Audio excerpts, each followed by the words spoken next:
Noches, estimadas participantes que el día de hoy nos acompañan. Reciban siempre un caluroso saludo de parte de Educa Smile, preocupados siempre por la formación y preparación para brindar una educación de calidad. Vamos a, el día de hoy, cerrar esta propuesta en base a nuestro tema, favoreciendo la actividad autónoma, ¿no? Y el juego libre, ¿de acuerdo? Vamos a compartir pantalla, ustedes me van indicando si puede visualizarse bien.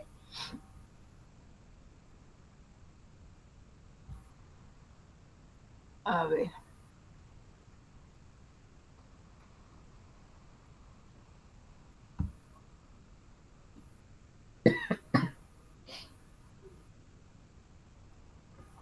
Listo, podemos visualizar, ¿cierto? Nosotros, a ver, voy a ver si bajo aquí, puedo visualizar el cambio. Sí, se puede, genial. Ah, pero si lo hago grande, ¿no? Ya. A ver, nosotros habíamos hablado, ¿no es cierto?, acerca de todo lo que al niño le favorece y qué cosas o qué actitudes no le favorecen, ¿no? Habíamos avanzado en estas actividades. Y ahora, el día de hoy, vamos a centrarnos aquí, en el juego y el desarrollo infantil. Con esto nosotros vamos a cerrar esta propuesta de la actividad autónoma y el juego libre, ¿de acuerdo? Hemos hablado en todas estas oportunidades, nuestras clases de intercambio que hemos tenido, cuán importante es el juego dentro de la vida de nuestros niños, ¿sí? Sean nuestros niños de 2, de 3, de 4, de 5, de 1, ¿no? Y hemos visto también cómo va cambiando el ambiente que le vamos a ir brindando, cómo van cambiando los materiales, ¿no?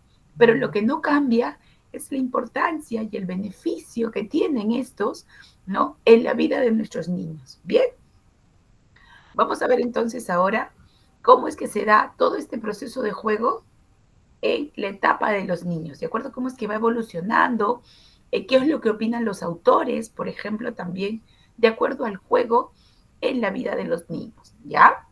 Y vamos a empezar con estas preguntas. Vamos a conversar un ratito. Bien, dice, ¿qué canción recuerdas, no? Que escuchabas en tu casa cuando eras pequeña. A ver, ¿quién me responde? ¿Qué canción recuerdan ustedes? Si lo proyecto, a ver si lo expando así, que es mejor, ¿no? ¿Qué canción recuerdan? A ver, díganme, pueden encender sus micros o pueden escribir al chat, como ustedes gusten.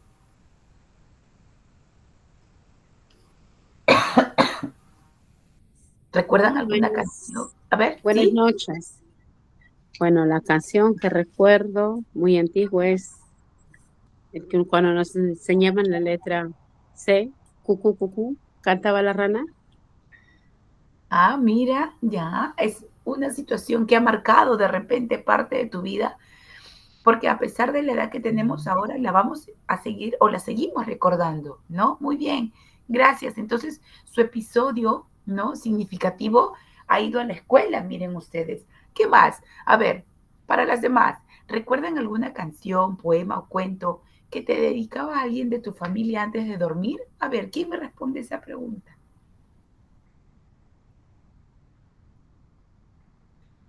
O no recordamos nada.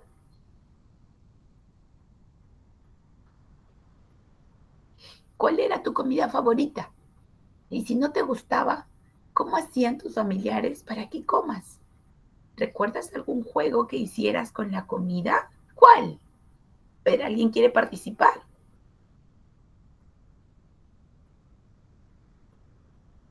No creo que sea por timidez, porque tímidas no somos, ¿no es cierto? Ustedes me han demostrado que son muy Maestra, participativas. A ver, les escucho. bueno, en mis tiempos, cuando no nos gustaba alguna comida, mi mamá lo preparaba más seguido, Oh, hasta que aprendí, hasta que nos gustara. Yo, por ejemplo, de chiquita detestaba el repollo saltado, pero con el tiempo ya cuando salí de mi casa, cuando me casé, pues es uno de los platos preferidos de mis hijos. ¿en serio? ¿Les gusta a tus hijos? Sí, ¿Y por El qué si los repollo sal, hiciste si a ti no te gustaba? no sé, de repente, no sé, pero no me gustaba el repollo. Era el plato que no me gustaba cuando lo preparaba mi mamá, no me gustaba. Ok. ¿Y qué harías si alguno de tus hijos no les gusta algo? ¿Qué harías para que sí les guste o para que se los coman? A ver, de repente cambiar un poquito más la preparación, que sea más agradable. Creo yo que uno de esos puntos en ese tiempo no había tanto lo que eran los aderecitos, los molidos. Pues mi mamá solamente echaba el aceite, el ajo y el pollo, el repollo. Y era como para mí un poco insípido, ¿no? Pero ahora, como lo adornamos más el plato y se convierte más agradable y los hijos pues lo comen. Ok, muchas gracias por tu participación. Vamos a seguir. ¿Pueden ver la pregunta 4? ¿Cuál es el juego más divertido que te viene a la memoria de cuando tenías 1, 2, 3, 4, 5 años? ¿Cuál es el juego más divertido? ¿Pueden visualizar la pregunta 4?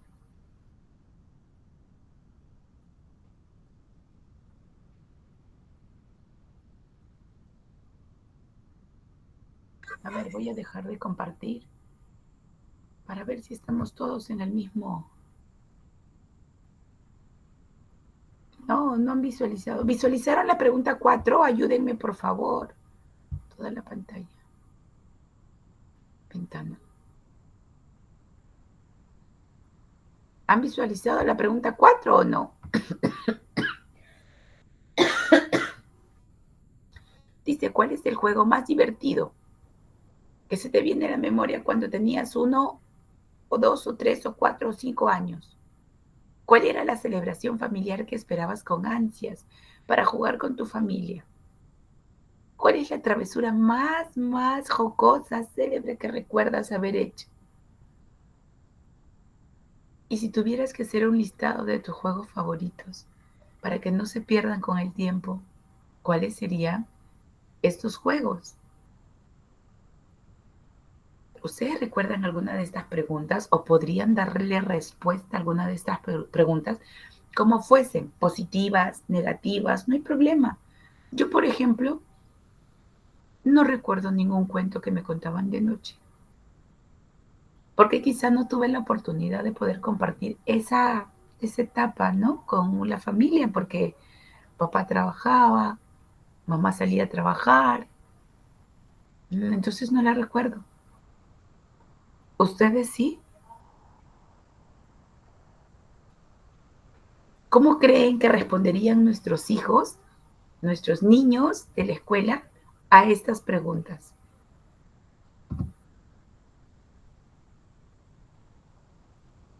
Eh, es importante que nosotras podamos analizar, ¿no? ¿Cuáles son los beneficios del juego en el desarrollo de los niños? Todas estas preguntas que yo les he hecho responden básicamente a, a juegos, ¿no? Canciones, cuentos, cómo jugaba con la comida, qué parte, ¿no? Qué travesura recuerdo. Para mí era un juego, por lo tanto, una travesura quizá. Entonces es importante que hoy en día concienticemos un poco más, nos sensibilicemos un poco más y reconozcamos los beneficios de los juegos.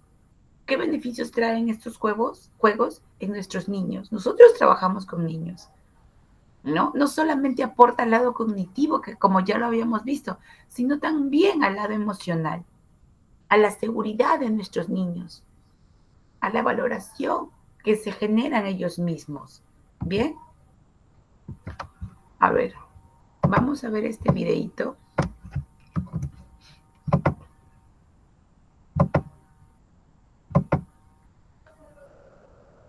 Les cuento que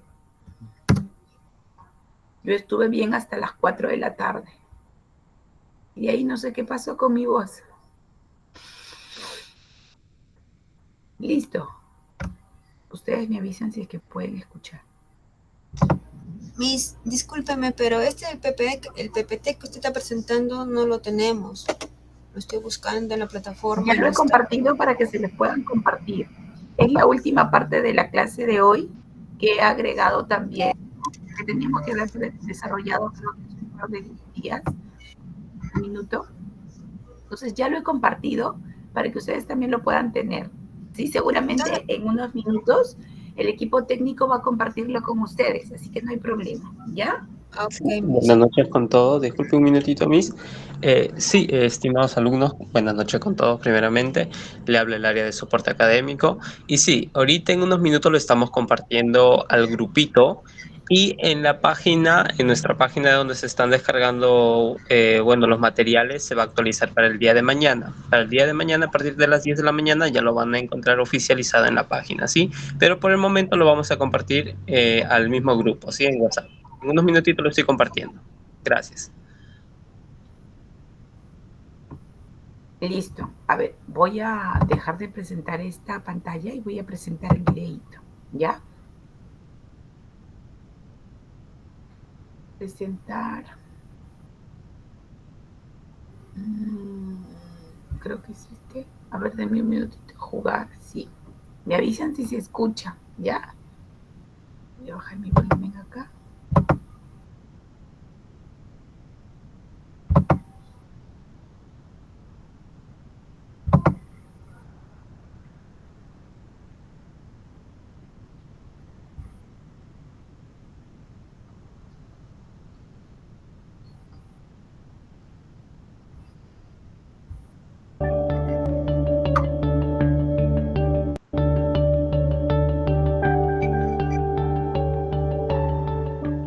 La vida infantil no puede concebirse sin juego.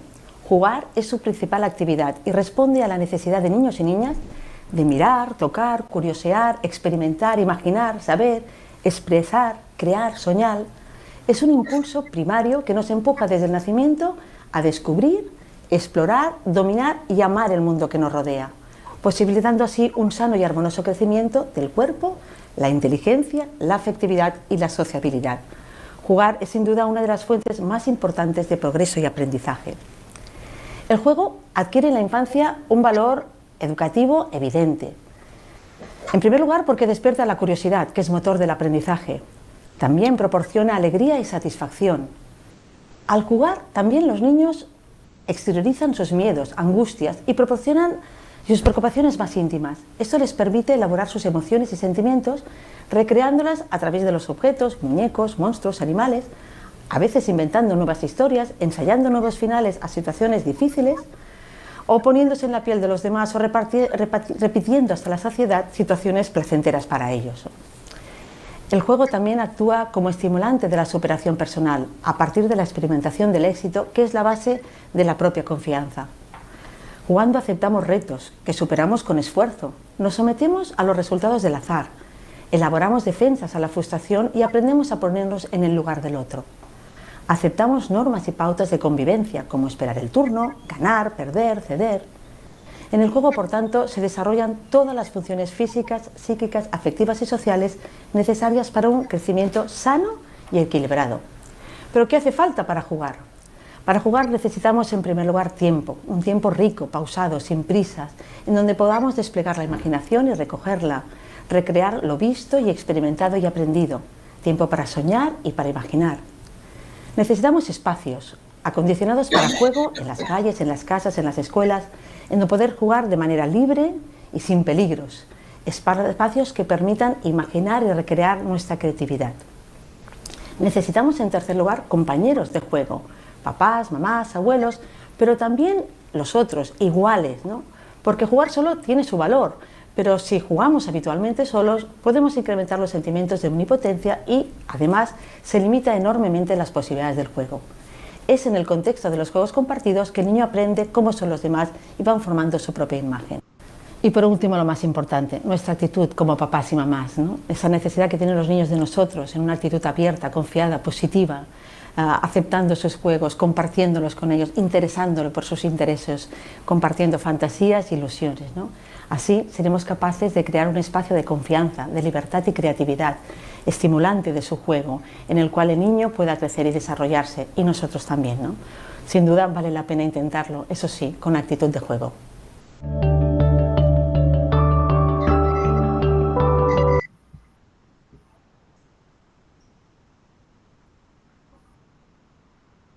¿Qué les pareció?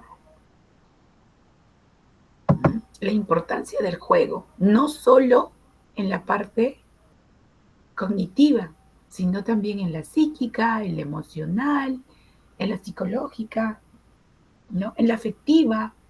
¿Cuántas cosas proporciona el juego? Entonces, a nosotras como mamás nos ayuda, sí. A nosotras como encargadas de la primera infancia nos ayuda, por supuesto que sí. Porque nosotras también tenemos comunicación con los padres de familia. Y por ende tenemos que transmitir todo esto que nosotros sabemos para que ellos también puedan validar este espacio, ¿no? De tiempo con sus niños, desconectarse del mundo y solo conectarse y concentrarse en el juego libre, ¿no? Bien, vamos a continuar.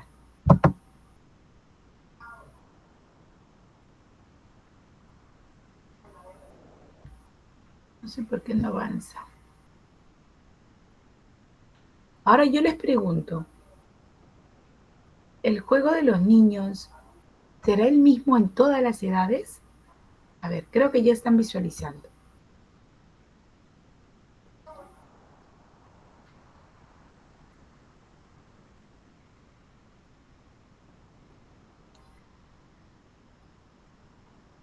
No sé si es que lo hago grande, creo que ya no vuelve a bajar.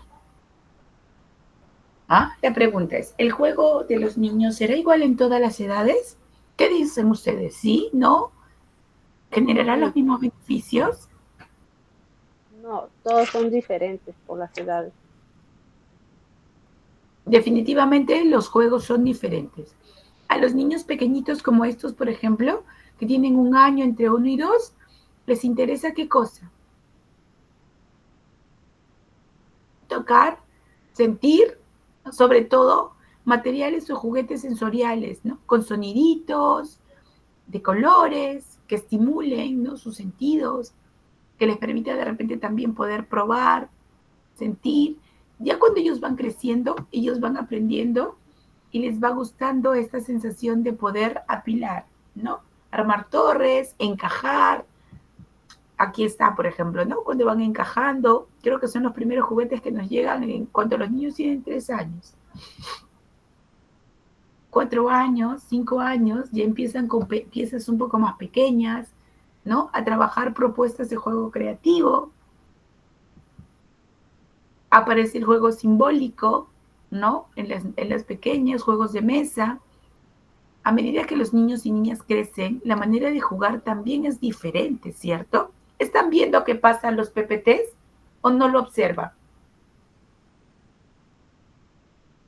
Ayúdenme con esa información, por favor. Sí, Miss, está bien. ¿Sí?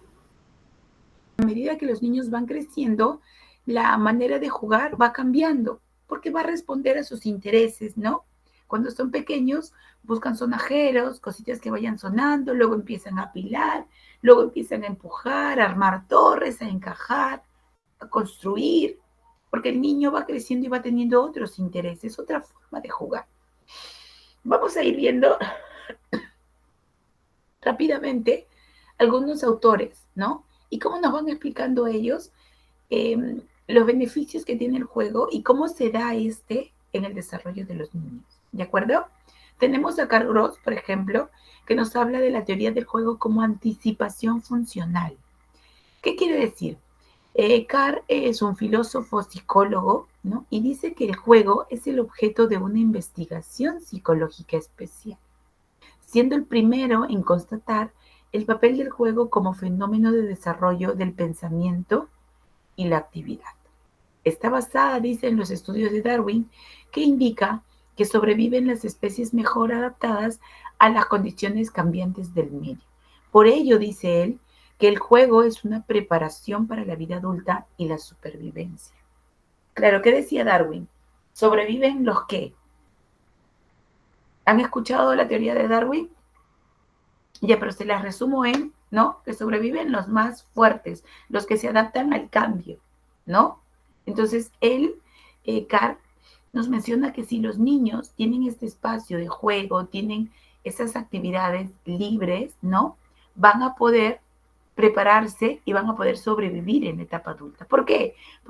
Lo dijo el video también, porque en el juego el niño aprende a escuchar, aprende a compartir, a seguir reglas, a dar su punto de opinión, que no siempre se ha tomado en cuenta, porque cuando tú das tu punto de opinión, tu opinión es escuchada, sí, pero quizás no sea esa la alternativa que, digamos, la empresa coge, pero aprendes todas esas situaciones a la hora de jugar. Yo les cuento, ¿no? Que cuando hacemos reunión en la universidad por un tema de acreditación, los profesores adultos, así como yo, ¿no? A veces discuten, pelean, porque, y es más, no se saben escuchar. A los niños en una situación digamos, de proceso de, no en el nivel inicial, nosotros les enseñamos que si quieres hablar, levanta tu mano, espera tu turno, es el momento del amigo, hay que escuchar primero, pero muchas veces los adultos no lo hemos logrado desarrollar. Entonces, Carr dice, es importante que el niño juegue, ¿por qué? Porque esto le va a ayudar para la vida adulta, ¿no? Y para la supervivencia. Bien, perfecto. Vamos por Vygotsky. ¿Lo conocen a él? ¿Sí o no? Hoy día han venido un poco tímidas. Nadie quiere hablar.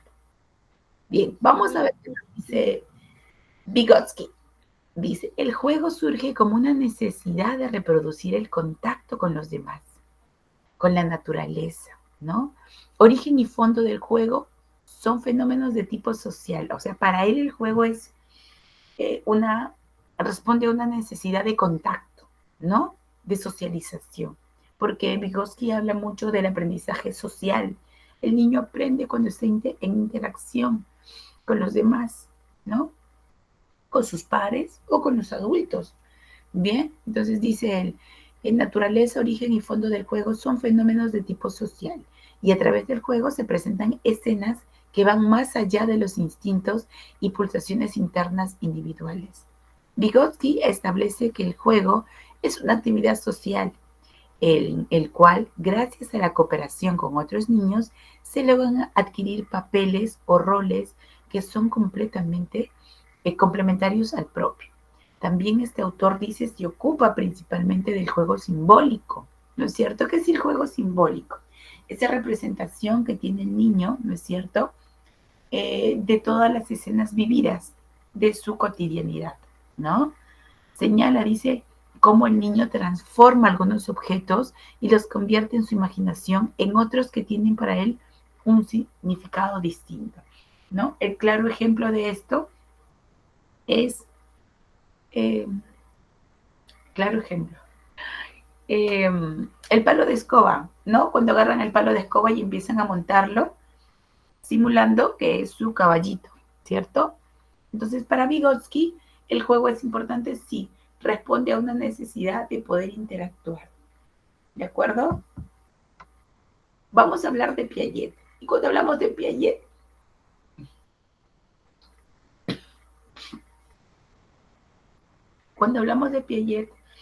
vamos a hablar de un proceso, ¿no? De crecimiento en el niño, de desarrollo del niño. Dentro de las etapas de desarrollo vamos a ver cómo se van dando los juegos. Bien. Piaget dice, el juego forma parte de la inteligencia del niño, porque representa la asimilación funcional o reproductiva de la realidad, según cada etapa evolutiva del individuo.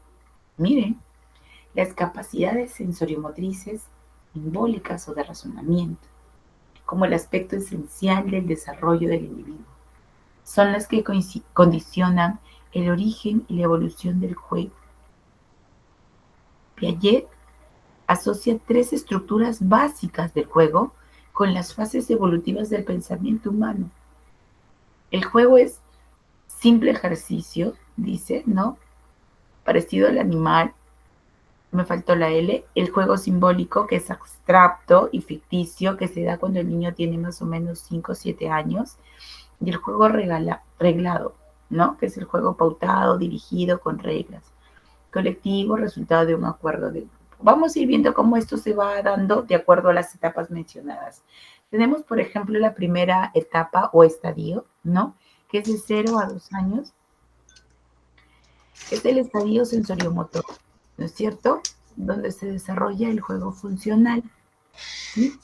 Dice, el juego funcional va a ser el llamado juego funcional o ejercicio que consiste en repetir una y otra acción por puro placer, ¿ya? Por obtener un resultado inmediato. Por ejemplo, gatear, arrastrarse, chuparse el dedo, morder, exploración sensorial.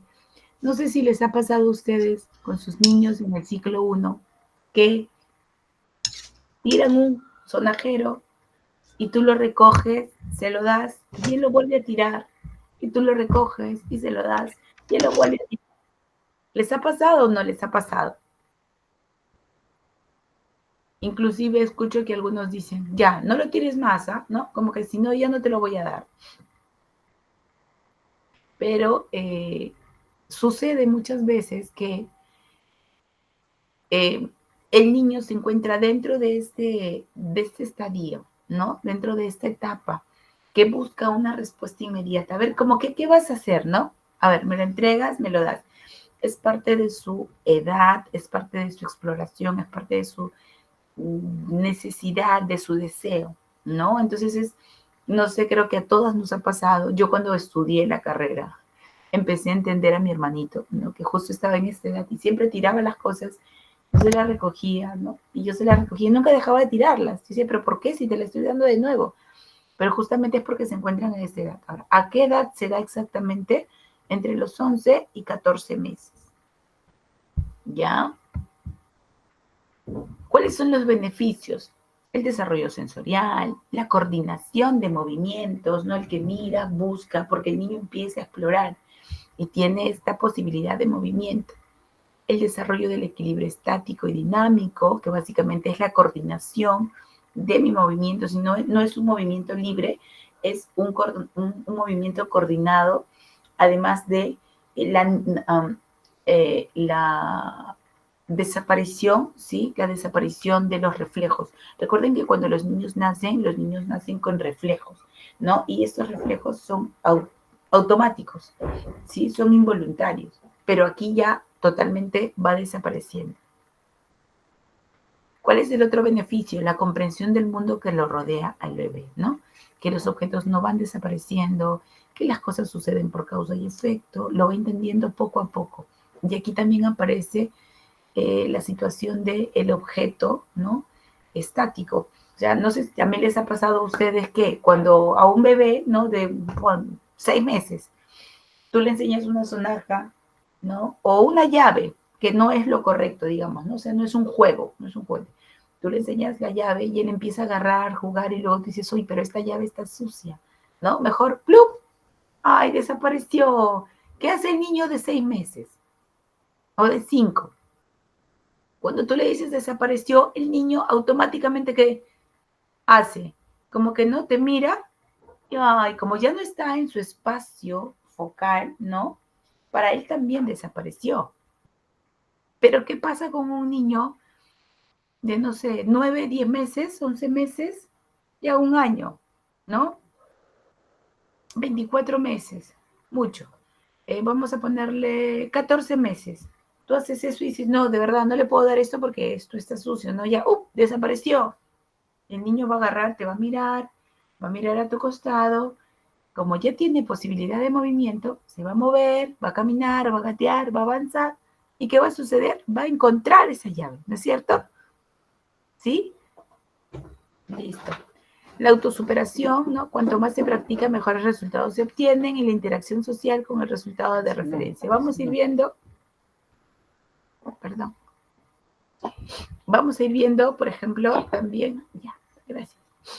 También el desarrollo de la coordinación oculomanual, ¿no? Porque dentro de esta edad hemos visto, por ejemplo, que los niños empiezan a encajar, empiezan a armar torres, empiezan a ensartar, y todo esto es un proceso de coordinación oculomanual, ¿no? El niño observa, trabaja, ¿no? Óculo manual, ¿cierto? Bien, entonces aquí los beneficios. Un minuto, por favor.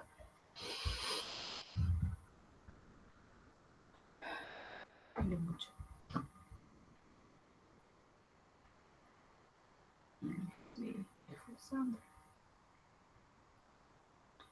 Luego, hablamos del juego simbólico. O sea, ya no estamos hablando de la parte sensoriomotora, el bebé de 0 a 2. Estamos hablando ahora del niño de 2 a 6 o 7 años aproximadamente, ¿no?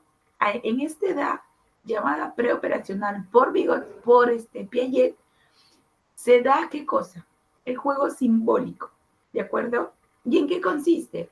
Este juego simbólico va a consistir en poder representar, simular, transferir situaciones, ¿no? De mi cotidianidad. Por ejemplo, la imagen lo representa, ¿no? ¿Qué está haciendo la niña? ¿Qué observan ahí?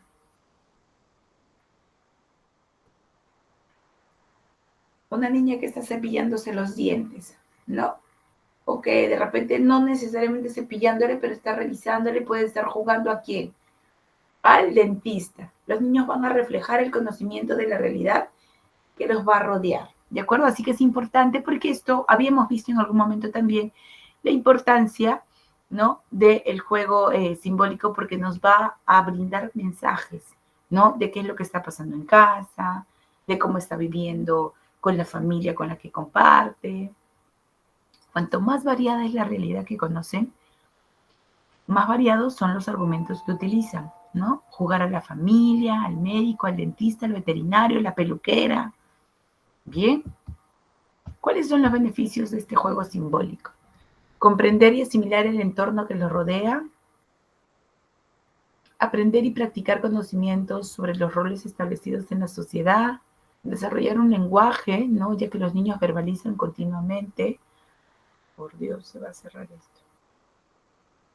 Desarrollar el lenguaje y favorecer la imaginación y la creatividad. Deme un minuto, por favor, voy a cargar este modem. Un minutito.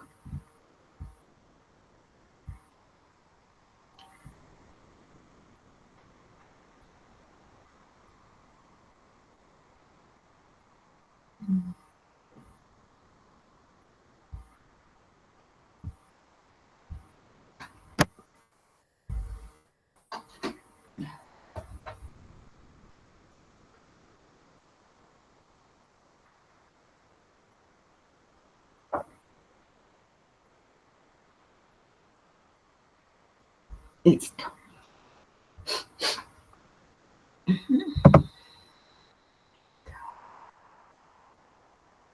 Mira. Y también el juego simbólico va a favorecer la imaginación y la creatividad, ¿no es cierto? Entonces, ¿podemos propiciarlos? Sí. ¿Podemos experimentar cosas bonitas y grandes con los niños? Sí. Mientras más situaciones les presentemos a los niños, más enriquecedor va a ser este juego simbólico. La relación, dice, con los otros en el juego simbólico. O sea, aquí estoy hablando de, como lo decía, creo que el video también, ¿no? El juego del niño solo, el niño con otros niños, ¿no es cierto? Y el niño en paralelo con otros niños, con sus pares. Dice, antes de llegar al juego compartido, la relación con los niños sigue todo un proceso. El juego individual, dice, el niño juega solo sin tener en cuenta a los demás, ¿no? Esto se da con los pequeñitos, antes de los 2 años. O sea, en la parte sensoriomotriz, ¿no? Juego paralelo es un tipo de juego individual, ya que, dice, aunque parece que los niños juegan juntos, no hay relación entre ellos. O sea, pueden estar en un ambiente juntos, sentados, pero cada uno con su juguetito. Y nadie mira, nadie comparte, todos están en su propio mundo. ¿Ya? Pero los niños, dice, observan el juego de sus iguales, llegando a veces a modificar su juego en función a lo que él ve. ¿Por qué? Porque a esta edad también está mucho la edad, como la llaman, ¿no? Del monito, que es el que todo copia. Voy a copiar, veo, copio, ¿verdad? Luego pasamos al juego compartido, que se da a partir de los 4 años de edad, ¿no? Los niños juegan juntos, organizando, dice, entre todos el juego. ¿Bien? Entonces, miren, estas son las etapas. Ahora ustedes van a poder comprender, para quienes están trabajando con 3 años, ¿no? Con 2 años, el por qué actúan así. Ay, están jugando, pero mira, cada quien en su mundo, ¿no? Rosita está sentada cerca a Diego, pero ni se miran. O si se miran, ni siquiera comparten, ni hablan, ¿no? Entonces, pero muchas veces solo observan y cambian su juego. ¿De acuerdo? Seguimos.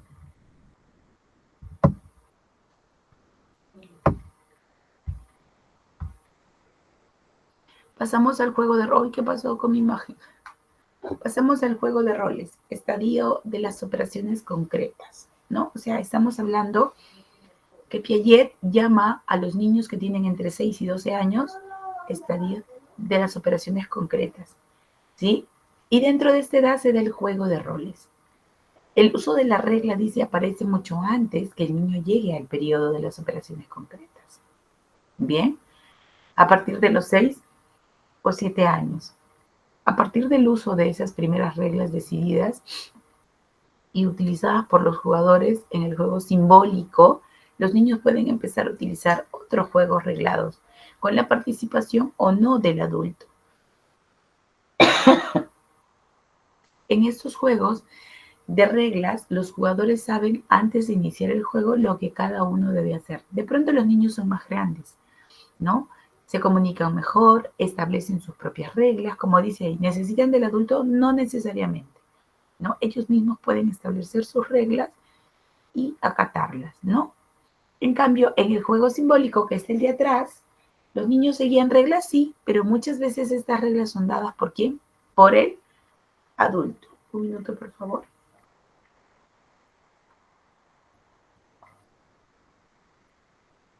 Pensé que era algo rico, algo dulce, pero no. Continuamos. ¿Cuáles son los beneficios de este tipo de juego? Juego de reglas, que se da en los niños de 6 a 12 años. Dice, algunos de los beneficios que aporta el juego de reglas al desarrollo son elementos socializadores, ¿no? Que enseñan a los niños a ganar o a perder, a respetar las normas, los turnos, a considerar las opiniones o acciones de los compañeros de juego. Son fundamentales en el aprendizaje, dice, de distintos tipos de conocimientos y habilidades. Ahí está la parte cognitiva, que es la que a muchas personas les importa, ¿no? Que el niño aprenda a leer, escribir, a sumar, a restar, a multiplicar, a dividir. Aquí, en el juego, aprenden muchas cosas de estas también. Favorecen el desarrollo del lenguaje, la memoria, el razonamiento, la atención y sobre todo la reflexión.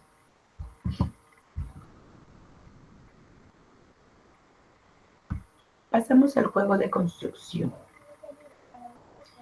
Dice, este juego aparece alrededor del primer año y se realiza simultáneamente a los demás tipos de juego.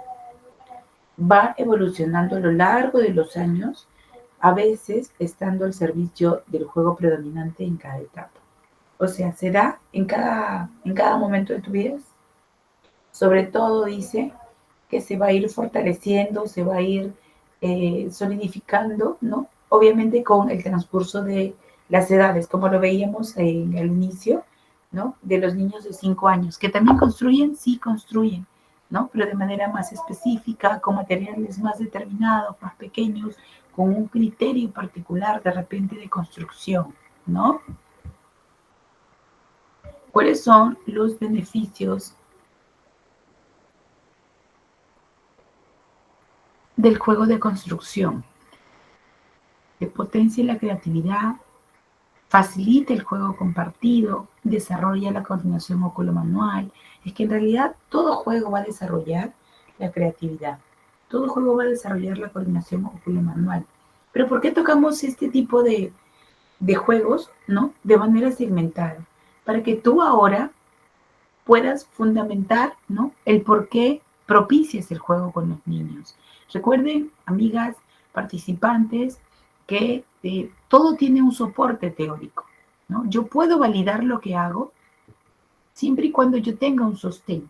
Yo tengo un soporte. Si tú le hablas, porque no sé si les ha pasado, pero a mí en lo particular me pasó, le pasa a muchas de mis alumnas en la universidad cuando le digo, ¿por qué haces eso? ¿Por qué trabajas de esa forma? ¿Por qué sigues haciendo planos? No entiendo, ¿no? Y lo veo porque orgullosas lo publican en su Facebook, su Instagram. Entonces me dicen, no, lo que pasa es que la directora tiene una manera de trabajar diferente. Entonces yo le digo, lo que pasa es que tú tienes que fundamentar. Y por eso se los comparto a ustedes también. Ustedes tienen que propiciar el juego en los niños, sí. Puede ser un juego dirigido, ¿no? ¿Cuál es la diferencia del juego dirigido? Que el juego dirigido, el juego de reglas, muchas veces están direccionados al logro de aprendizajes. Y el juego libre, que también es necesario, ¿no? Es en un espacio de juego en sectores, con el recreo. Y lo digo porque hay en algunas escuelas, no sé si en la de ustedes, que en la hora del recreo también existe ese parámetro de trabajar juego de reglas.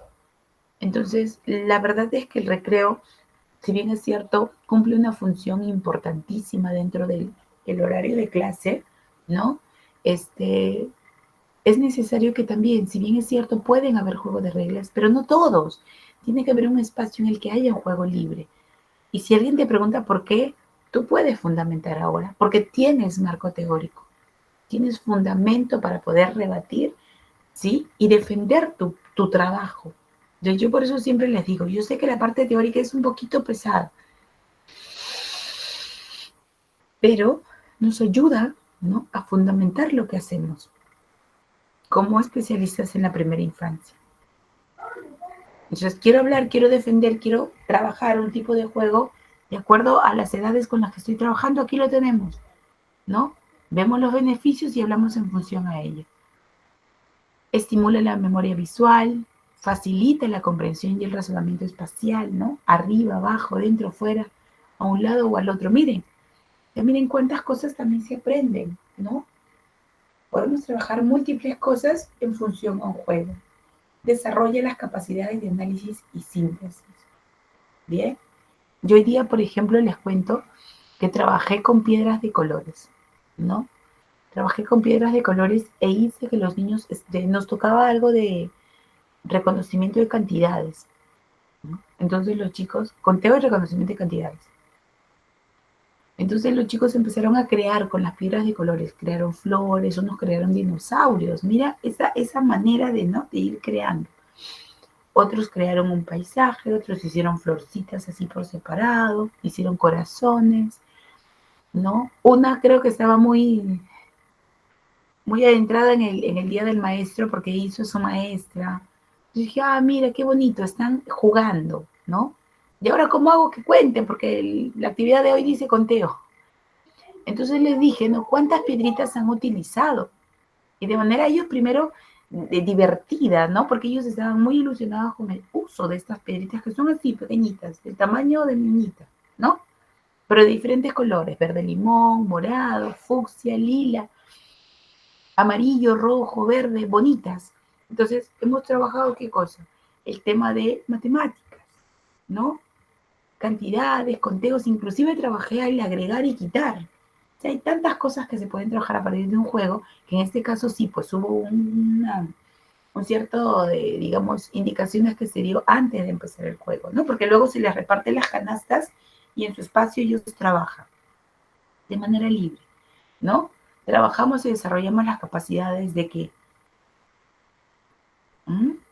De síntesis, de análisis también, ¿no es cierto? Entonces, es importante poder rebatir, defender el cómo trabajamos, siempre y cuando tengamos, pues, nuestro sustento teórico, ¿no? La parte teórica, lo importante es, los niños aprenden, sí. ¿Cómo aprenden? Siendo felices, ¿no? Importancia del juego libre. Dice, es una actividad espontánea, placentera, no debe ser impuesta, permite a los niños que representar, dice, lo que sucede a su alrededor. Creo que muchas veces lo vamos repitiendo y es importante propiciar este juego libre porque el niño va a representar lo que vive en su día a día. Y esto nosotros como maestras nos permite registrar en nuestro anecdotario lo que vamos haciendo, ¿no? Lo que van desarrollando nuestros niños, lo que van representando, ¿no? Como el que entra al sector de la casita, cómo trata a las muñecas, cómo las peina, cómo le da de comer, lo está bañando, a ver qué hace a la hora del baño. Y eso se registra, ¿no? No es que la profesora diga, está en el juego libre, vamos a tomar un café. No, tengo que ir registrando, porque a mí me va a evidenciar, me va a permitir evidenciar situaciones que no las voy a evidenciar durante la clase. Bien, entonces es importante esto. Consensuar formas de comunicación, ¿no? ¿Por qué? Porque a la hora de jugar tú vas a ir hablando, escuchando, ¿no? Respetando turnos, llegar a acuerdos, afirmar su identidad como ser individual, con gustos e intereses particulares dentro de un grupo o en interacción con adultos y el entorno social. Otro minutito, por favor.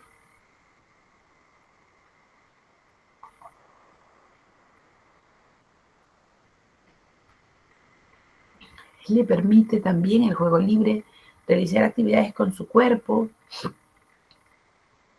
Es importante también dentro de este juego libre que nosotras podamos permitirle al niño explorar todas sus posibilidades de movimiento. Por ejemplo, una estrategia, ¿no?, que yo la apliqué desde el año pasado, siempre en el patio de mi colegio hay juegos, pues, ¿no? Hay juegos, sub y baja, el circuito, juegos tranquilos.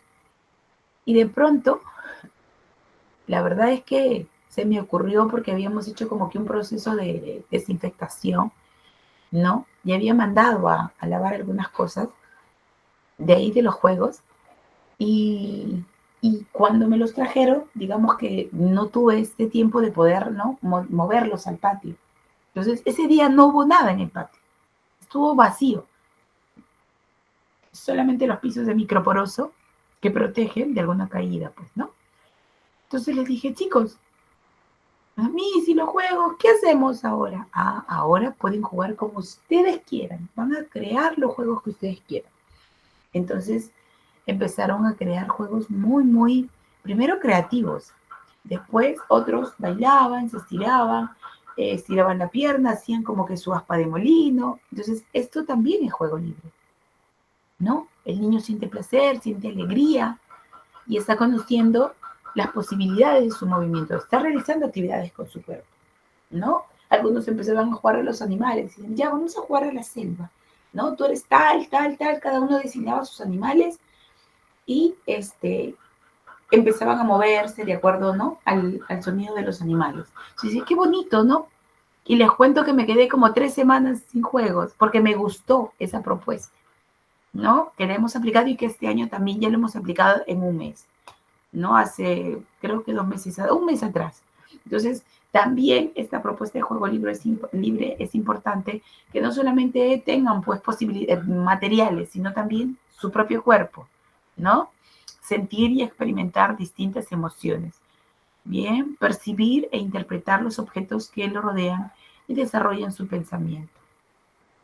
¿Es importante propiciar el juego libre? Sí. ¿Vamos a empezar a trabajarlo nosotros también? Sí. Para quienes estén ayudando, apoyando a las maestras que por ahí todavía son medio cuadriculadas y no permiten este espacio de juego libre a los chicos, nosotros ya con fundamento, con teoría y sobre todo con mucho respeto, podemos irles manifestando cuál es la importancia del juego libre, ¿no? ¿Cómo es que podemos trabajar con los chicos desde esta mirada respetuosa también?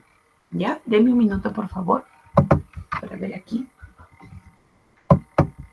Enseguida empezamos a meterles extraescolares, muchas veces no nos ha dado tiempo, si son muy pequeñitos, a saber lo que quieren, pero parece que todo es muy importante que lo aprendan. ¿Cómo hacemos con eso? Porque todo el mundo les apunta pronto a todo, entonces es como el miedo a que si yo no le apunto se va a quedar atrás, ¿no? Una presión social, Sí, ¿verdad? Y ocurre también mucho en padres y madres primerizas, Sí. porque además tú quieres dar lo mejor para tus hijos. Yo siempre digo que hay que respetar el ritmo de aprendizaje de los niños, pero al final, aunque sea jugando, son tareas que están siempre muy estructuradas, muy planificadas y muy guiadas. Es decir, ¿para qué? A veces tenemos a niños de 2 años en clase de chino, de inglés, de natación, de estimulación musical. Al final ya no son niños estresados, son familias estresadas, ¿no? Entonces, ¿qué necesita el niño? Juego libre. Ajá. El juego libre, es decir, sabemos que el conocimiento se genera desde dentro hacia afuera, que el niño tiene que ser el protagonista de sus propias creaciones. Entonces, el niño, a partir de los 3 años, tiene que jugar al juego simbólico, que es hacer como si soy médica, como si soy abogada, tendero, etcétera, ¿no? Entonces, si tú no construyes esas creaciones y al final todo te lo dan planificado, podemos aniquilar ese espíritu innato creativo que tienen los niños y que tan maravilloso va a ser, no para ser Dalí ni para ser Picasso, sino un niño creativo podrá generar soluciones alternativas a los problemas, podrá solucionarlos, podrá tomar mejor las decisiones. Entonces yo siempre digo, cuidado, vamos a intentar equilibrar esas actividades para que el niño pueda jugar solo, ¿no? Los niños me decían, es que yo quiero que mis padres pasen más tiempo en casa. Sí. Ahora son los niños los que piden pasar más tiempo en casa, ¿no? Que sean ellos los que es déjame en paz, déjame jugar tranquilo. Sí. Pero ¿sabes qué? Que los padres se estresan si los niños no están haciendo alguna actividad que sea como productiva. Eso, como perder el tiempo. Piensan que jugar es perder el tiempo. Sí. Y jugar es el mayor entorno seguro para probar ser y construir lo que quieras hacer, ¿no? Entonces es tan importante el juego. Me da mucho gusto escucharte esto, me alivia incluso, podría decir. Fíjate, y te diría, Mónica, incluso cuando tenemos que elegir los juguetes de los niños, Sí. yo creo que sería muy importante, primero, que pudiéramos convivir los dispositivos electrónicos que ahora se han convertido, ¿no?, en ese juego principal de los niños, con juegos más tradicionales y juegos al aire libre. Es importante recuperar esos juegos de mesa, del parchís, es importante salir con el monopatín, con los patines, con la bici, salir al campo, es decir, para poder equilibrar, y luego a lo mejor podríamos un ratito de pantallas. ¿Cómo podemos elegir el juego, ¿no?, para nuestros hijos? ¿Qué puede ser lo mejor? Y yo siempre digo, mira a través de los ojos de tu hijo, mira a ver lo que le gusta, lo que se le da bien y piensa sobre ello. Si el juego, el juguete puede fomentar su imaginación, si puede ser versátil, puede haber muchas más formas de jugar, si jugará más de 20 minutos con él y no lo aparcará en el cajón de los juguetes, y sobre todo que respete la infancia. Entonces sería muy importante, porque a veces vamos como los juguetes y compramos como la lista de la compra o el top 10 de los juguetes. No, mira a tu hijo para ser acorde en ese sentido. Sí. Y también es muy importante que los padres pasen tiempo jugando con los hijos. Sabemos el beneficio que tiene el juego, creatividad, el desarrollo de la creatividad, el desarrollo del aparato psicomotor, pero para los padres hay 3 cuestiones fundamentales en las que sería maravilloso para la interacción de padres e hijos. Uno, porque cuando tú juegas con tus hijos, posiblemente eres la mejor versión de ti mismo, eres tu yo más amable. Entonces te ve en un momento relajado, en un momento, ¿no?, de ocio, un momento de disfrutón. Y luego a veces nos pasamos la vida aleccionando a nuestros hijos para educar en valores. La empatía, el bien y el mal, la paciencia, saber perder. Pues el juego es una maravillosa manera de compartir sin obligar, sin aleccionar, y que ellos puedan interiorizar esos valores.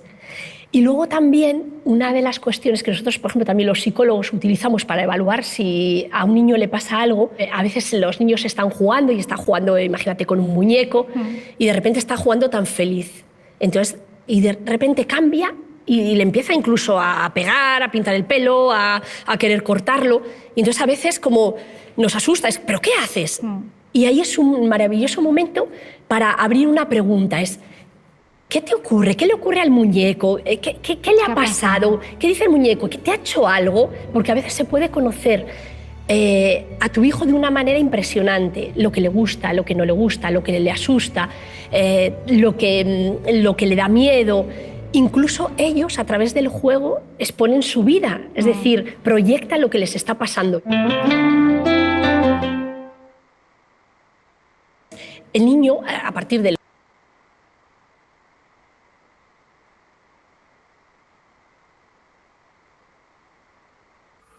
una vez más, ¿no? Un episodio que a nosotros nos fortalece, ¿no? Como acompañantes de esta etapa de la primera infancia, nos da soportes como para poder nosotros seguir propiciando el juego y también para educar a las familias, ¿no? Yo sé que nuestra labor es bastante difícil, delicada, compleja, porque no solamente educamos niños, sino también educamos familias, ¿no?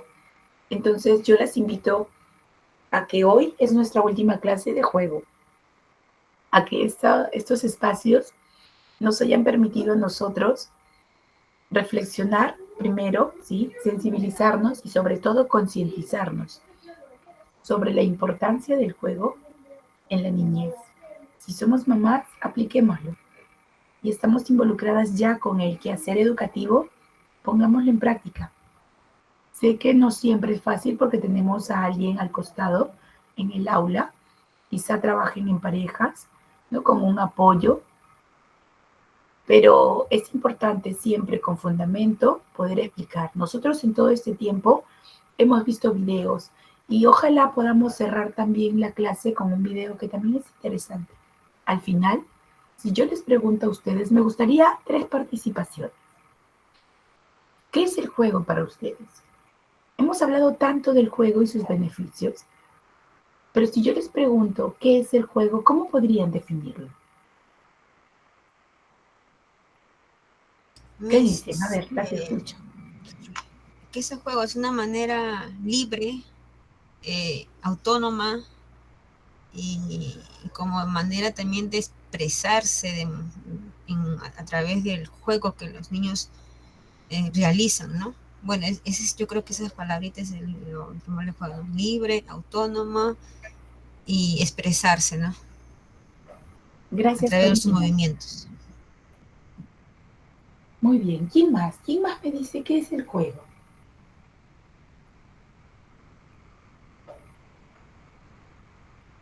Rocío, Daniela, Paola, Pamela, Pilar, Carmen. Voy a seguir hablando por aquí. Voy a ver los nombres. Aide, Berta,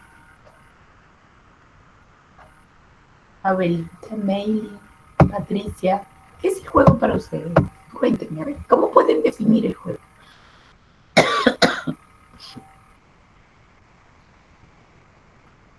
Vamos, no sean tímidas. Aquí todos aprendemos. Yo aprendo de sus experiencias. Ustedes van aprendiendo de lo poquito que vamos dejando cada clase. Miren que yo he hecho un gran esfuerzo para poder estar hoy con ustedes. Así que vamos, a ver. A ver, Aide está respondiendo por el chat. Muchas gracias, Aide. Miss, buenas noches. Meli. Les saludo desde Huancayo. ¡Wow! ¡Qué bonita! Te cuento que yo capacitaba por ahí todo el 2017 y 18 a todos los directores de la ciudad de Huancayo. Su cara me hace parecida. Bueno, para mí el juego es una herramienta principal del aprendizaje para los niños, porque es fundamental para su desarrollo cerebral, físico y emocional. A los niños les va a permitir explorar su entorno, descubrir sus habilidades motoras, ¿no? Y construir pues un vínculo entre ellos. Muy bien, Meli. Ya ves que ustedes saben y saben mucho. Entonces, si por ahí, Meli, alguien te dice, dime. Si alguien por ahí les dice, ¿no? ¿Por qué juegan tanto con los niños? ¿O por qué propiciar el juego? ¿O en esta clase solamente he visto juego? ¿O por qué, no? En fin, ustedes saben qué decir. Lo ha dicho Meli, ¿no? Lo ha dicho Corina. Y lo ha dicho, me parece que también participó, dije alguien por el chat, a ver, no me acuerdo, Aide. Aide, ¿no? ¿Me escucha? Es una manera de expresar sus emociones. Carmen, ¿deseas participar? Sí, un ratito. Allá. Fuerte, El Carmen, juego fuerte. el juego es una actividad libre, voluntaria, que el niño permite explorar en su entorno y crear y aprender diferentes formas de jugar, tanto físicas, cognitivas, sociales y emocionales.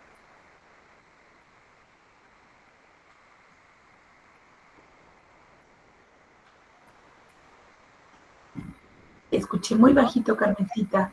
A ver. A ver, espere, que voy a levantar, a ver, voy a poner el volumen en mi celular porque estoy con mi Yo volumen creo en mi que se va celular. acentuando. Para Dale, mí, más fuerte. para mí el juego es una actividad libre, voluntaria, placentera, que los niños pueden explorar, imaginar, crear y aprender, ¿no? Tanto física, cognitiva, social y emocional. Listo, Carmen. Sí te escuché ahora. Sí, es cierto. El juego es una actividad libre, placentera, ¿no? En el que el niño puede explorar y aprende, ¿no? Desarrolla no solamente la parte cognitiva, sino también la parte social, emocional, como lo ha comentado Carmen. Muy bien. ¿Alguien más quiere participar? Cerramos el tema del juego. ¿Quién más? ¿Por qué propiciar el juego en los niños? A ver. ¿Por qué lo haríamos?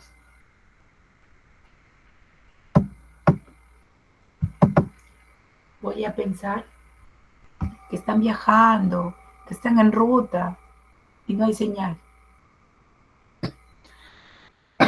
Que todas quieren participar, pero no tienen micro. Eso voy a pensar.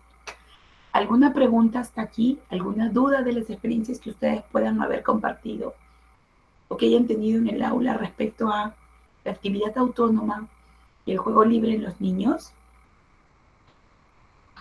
¿Alguna duda? Ninguna.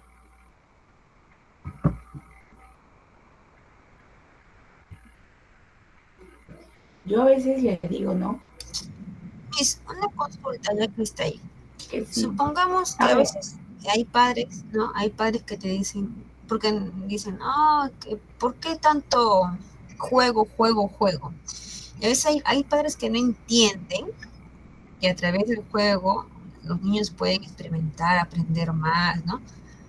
Y claro, la docente, la auxiliar le explica, pues, ¿no? Pero las señoras a veces se ponen tan tercas que ellos quieren hasta escribir o un cuaderno, o a veces, no, pues no, mi hijo no aprende nada, ya está en 4 o 5 años, que tiene que ser papá hasta la primero, etc. Entonces, ¿qué hacer en esa manera, ya si la señora no quiere comprender? ¿Qué hacer nosotros como docentes?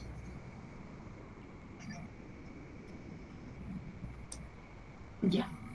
Miren, yo les voy a contar una experiencia, algo difícil también para mí. Soy directora de un jardín y mi metodología propicia mucho el juego. Los niños aprenden a jugar. Creo que nosotras conocemos el lema o la frase, ¿no? Y yo siempre la pongo allí como que de ejemplo. El niño, ¿qué es lo que más le gusta al niño hacer? Jugar, ¿es cierto? Entonces, si al niño le gusta jugar, ¿por qué el niño tiene que dejar de ser niño para aprender? Me entiendo. Quiere decir que nosotras, como encargadas de aula, maestras, auxiliares, quizá algunas, tenemos que propiciar siempre el juego porque el niño aprende jugando. Porque el juego, ¿no? Primero de que voy a empezar diciéndote, y creo que lo mencioné hace un momento, nosotros tenemos una carrera algo compleja. Y digo compleja porque Porque no solamente educamos a los niños, ¿no? Sino también educamos a las familias. Entonces, cuando yo digo educamos a las familias, es justamente eso, enseñarles, ¿no? Que el juego tiene grandes beneficios, enseñarles que hay formas distintas de aprender, enseñarles que el niño no tiene que dejar de ser niño para que aprenda, enseñarles que el juego también permite desarrollar el área cognitiva, el área social, el área afectiva, el área emocional, el área motora. Entonces nuestra carrera nos permite educar tanto al niño como a las familias. Entiendo que es difícil, lo sé. Miren, yo tengo así de alumnos y en noviembre ya tengo así, ¿no? Y obviamente, ¿por qué? Porque mi escuela no es una escuela tradicional. No trabaja cuadernos, no trabaja libros, los niños aprenden a escribir en pintura, en espuma, en mazamorra, en gelatina, con témpera, con tizas. Y en realidad hay un éxito, porque hemos sacado nuestra primera promoción y creo que ahí están los resultados. Una de ellas es mi hija, y yo por mi hija aperturé mi nido. Y Trilce, que es mi hija, lee, escribe, salió sumando, salió restando, ya no multiplicando. Pero ahora en primer grado le va muy bien. Igual mis niños que egresaron el año pasado porque les hacemos un seguimiento y les va muy bien. No han tenido ninguna dificultad con que a veces, no sé si les han escuchado que dicen, Miss, no copia de la pizarra, Miss dice que le duele la mano, Miss está cansado, Miss no quiere hacer tareas. ¿Por qué? Justamente por eso, porque los abarrotamos de cosas cuando no les corresponde. Aulas de 2 años que están dejando tareas, están haciendo cuadernos. Yo tengo aulas de 1 año. 1 año, 2, 3, 4 y 5.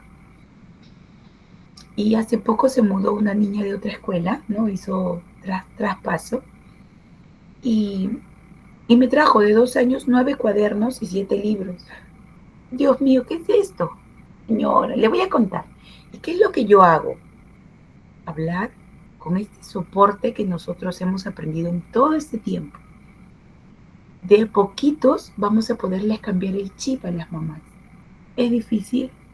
Sí lo es. No todos responden con esa sabiduría de decir, tiene razón la Miss. Hay mamás que solo quieren las planas y las tareas para que sus hijos no les pidan la televisión o el celular. Pero se los van a pedir así tengan planas, porque ya los acostumbraron a darles el celular. Pero al niño que nunca nadie lo acostumbró, no te va a pedir el celular. Por ejemplo, yo a mis familias les mando tareas. Ay, Miss, pero ¿cómo tareas? Si usted está diciendo que no manda cuadernos, no entiendo. Les comento. Les mando tareas de juegos, ¿no? Por ejemplo, el día viernes sale una actividad, se me ocurre, para el aula de 3. Y los juegos que tienen que crear ellos son con materiales no estructurados, porque los materiales no estructurados son los que despiertan más el pensamiento creativo, el pensamiento matemático, el pensamiento crítico del niño. ¿Cuáles son los materiales no estructurados? Aquellos que han sido creados sin intención pedagógica. Por ejemplo, un cubo sensorial, material estructurado, porque tiene una intención pedagógica. Una caja de fósforo, material no estructurado, porque no tiene intención pedagógica. ¿Pero lo puedo usar? Sí. ¿Puedo crear un robot con eso? Sí. ¿Cierto? ¿Puedo armar un túnel? Sí. ¿Una cueva, una casa? Sí. Entonces, estos materiales no estructurados generan mayores beneficios en los niños. Entonces, ¿qué pasa en mi aula, en mi colegio? ¿No? Yo propicio este tipo de juegos con las familias. Y el día lunes, el niño tiene que traer su cartulina, ¿no? Su collage de fotos, y nos va a contar todo lo que hizo el fin de semana con sus papás, usando un material no estructurado que lo designa la maestra, ¿no? Luego decimos, a ver, este día, ¿no? El día viernes, todos los viernes salen juegos. ¿Por qué? Porque nosotros propiciamos la conexión con las familias, ¿no? Hoy en día hay muchas familias disfuncionales y esto afecta emocionalmente a nuestros niños, ¿no? Pero propiciamos también justamente estos juegos para que haya una vinculación, quizás ya no como relación, pero sí como papá, mamá e hijo. Entonces las familias, digamos, un poco más jóvenes, no como yo, más jóvenes, así como ustedes, dicen, ah, mira, qué bonita manera de aprender. Y se van quedando. Pero también hay familias, ¿no? Con un chip diferente que dicen, yo quiero cuadernos, yo quiero tareas, yo quiero planas para tenerlo sentado a mi hijo. Entonces, ¿en quién estamos pensando? ¿En nosotras o en nuestros hijos? Y yo siempre les digo cuando vienen a mi colegio, esta institución ha sido creada para hacer niños felices, para hacer felices a los niños, no a los papás. O sea que si usted está buscando libros, cuadernos, planas, aquí no es, ¿no? Y se los digo desde el inicio. ¿Cómo aprenden los niños? Full material sensorial, porque la parte sensorial despierta y activa las neuronas. Tiene un proceso mayor de desarrollo en el cerebro. Entonces, ¿es difícil como lo dice Corina? Sí, la verdad que sí. Es muy difícil. Pero cuando uno explica con un soporte, hay mayor convencimiento.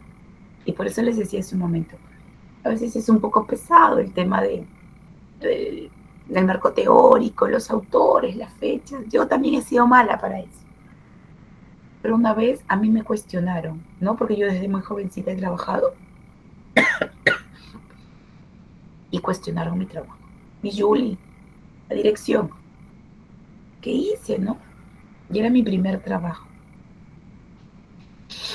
Y llegué a dirección y me dijo, la directora me dijo, profesora, ¿a usted no le gusta su aula? Siempre la veo, me dijo, recogiendo todas las mesas, las carpetas, me dijo, y saliendo al patio. O lo hace en su salón, en el piso, o lo hace en el patio. ¿Por qué? ¿Qué está pasando? Y con soporte, con fundamento teórico, le expliqué cómo trabajaba, ¿no? Cómo conectaba a los niños con el aprendizaje. Y en lugar que me llamen la atención, me dijeron la felicito. Y desde ahí empecé a capacitar. Porque me dijeron, ¿puede preparar y capacitar a las demás profesoras? Y yo tenía 20 años, recién había salido de la universidad, era mi primer trabajo como maestra de aula. Y dije, ya, está bien, no sabía qué iba a hacer, la verdad. Pero les empecé a explicar.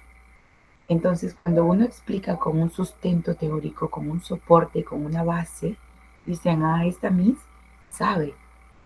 Y hay personas que confían. Como lo decía el video, hay muchas dudas en los padres. Pero si nosotros sabemos llegar a ellos, lo hacemos. ¿Y saben qué? Tenemos que ser firmes en esto. A mí me da mucha pena mis chicas de 9º ciclo, de 10º ciclo de la universidad, porque ellas salen y están haciendo planas, y yo digo, qué pena, porque te formaste 5 años para hacer lo que hace quien no estudia, ¿no? Porque quien no se prepara, no se forma, a veces está a cargo de niños también, pero no lo hace de manera correcta, quizá por desconocimiento. Pero quien se preparó y que lo haga, ¿no? Ya hasta me molesta. Te voy a bloquear para no ver sus estados. Entonces, yo les pido que seamos una fuerza bonita, una fuerza que active una manera diferente de enseñar. Yo las he escuchado en clases anteriores y digo, qué bueno porque son participativas, van de la mano con lo que vamos hablando, ponen a lo que hemos estado viendo, beneficios del juego, ¿no? Y me han dicho cómo lo han ido realizando y eso está muy bien. Recuerden que desde donde nosotros podemos trabajar, brindemos las cosas de manera correcta, ¿no? Con fundamento. Si no, se nos va a hacer más difícil. Bien, gracias Corina por tu mensaje.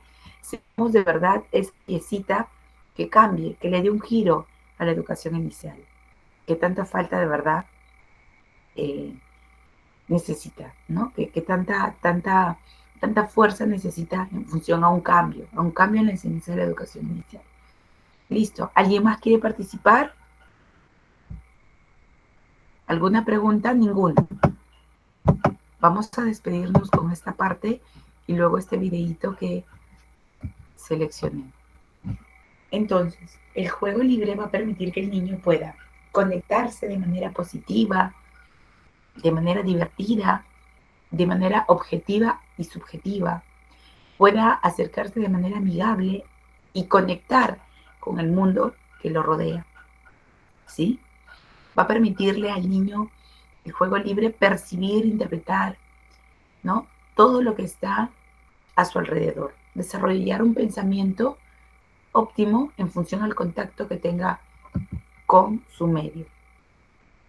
El juego libre le va a permitir también sentir y experimentar diferentes emociones, agradables, desagradables, tristes, alegres, ¿sí?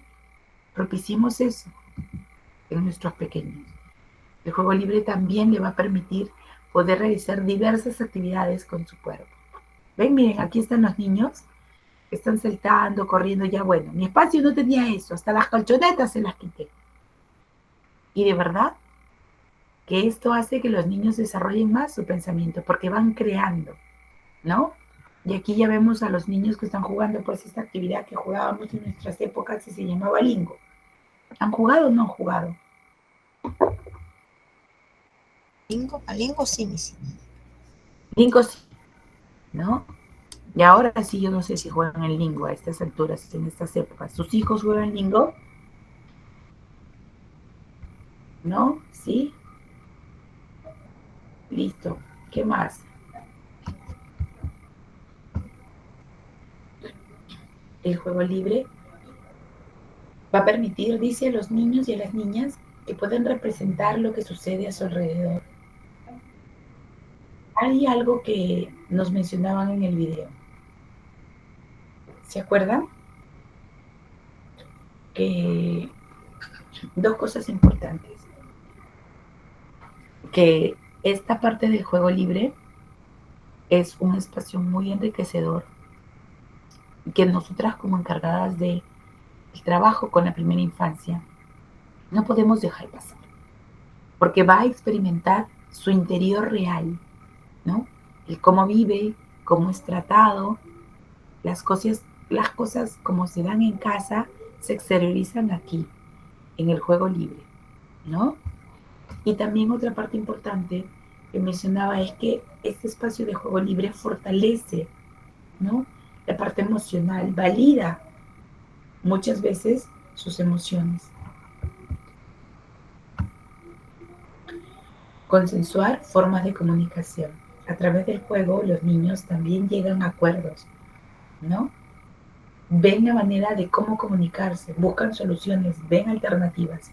Así que propiciemos siempre este espacio de juego libre en nuestros niños. Hay un video que yo les quiero compartir y con eso nos vamos a despedir. Ojalá nos dé el tiempo, porque es un poquito larguito.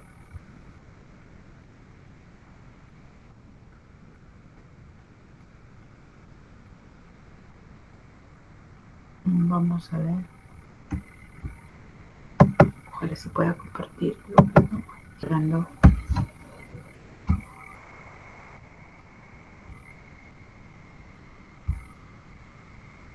Había todavía menos de 16 semanas de permiso maternal.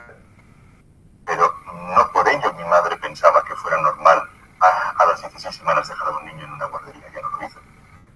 Entonces, sintieran...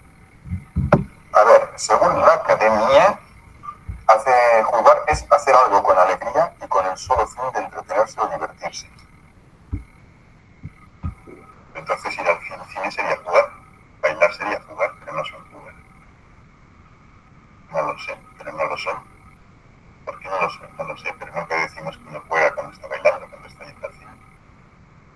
Cuando se está comiendo un helado, que es algo que también hace uno para divertirse. O cuando va a haber un partido de fútbol, también es hacer algo solo para entretenerse o divertirse, pero no es jugar. Jugar al fútbol, sí. No sé si jugar al fútbol cuando te pagan es jugar. Quizás en un sentido amplio. Pues no sé qué es jugar. Por lo tanto, no sabría decir que es un juego, ¿no? Todos más o menos tenemos una idea de que cuando un niño está moviendo una ramita de un lado para otro, está jugando con ella, o de que cuando está corriendo por ahí está jugando, pero en cambio cuando está leyendo un cuento probablemente pensaremos que no está jugando. No sé por qué, no sé qué tienen en común las actividades que denominamos juego, no sabría definirlo mejor que la academia. A ver, los niños en la actualidad, pues no sé, hay pocos y sobre todo pasan muy poco tiempo con sus padres. Nunca antes se había dado el caso de que tantos niños se escolarizasen tan pronto y pasasen tantas horas en la escuela o con otras personas que no son sus padres. Y por otra parte, nunca antes quizás se había dado el caso de que los padres sintieran que su deber es estar la mayor parte del tiempo haciendo cosas con los hijos. Es decir, es como si los padres se hubieran concentrado, ¿no? Poquitas horas, pero ahora a los niños hay que contarles cuentos, hay que pasearlos, hay que entretenerlos, hay que jugar con ellos, hay que estimularlos, hay que enseñarles cosas, hay que acompañarlos, cuando antes los padres solo hacían esas cosas un ratito al día, pero el resto del día, aunque no estuvieran haciendo nada directamente, estaban allí disponibles. Disponible significa que no estabas para lo que los padres querían, sino para lo que quería el niño, que podía jugar solo, podía llamarte, o podía enseñarte algo, o podía volverse a ir. ¿Y eso es bueno o malo? Pues no lo sé. No sé si es bueno o malo el que los padres estén tan concentrados durante esas horas. Creo que sí que es malo el que durante las otras horas los padres estén ausentes. No creo que sea buena idea que los niños pasen tanto tiempo desde tan pequeños separados de sus padres y es un problema serio, es un problema que se da más en España que en otros países europeos. Y bueno, pues no sé qué consecuencias va a tener esto, pero desde luego si yo fuera niño no me gustaría. Desde el punto de vista puramente físico, pues mientras haya alguien que alimente, que limpie, que abrigue, pues todo va bien.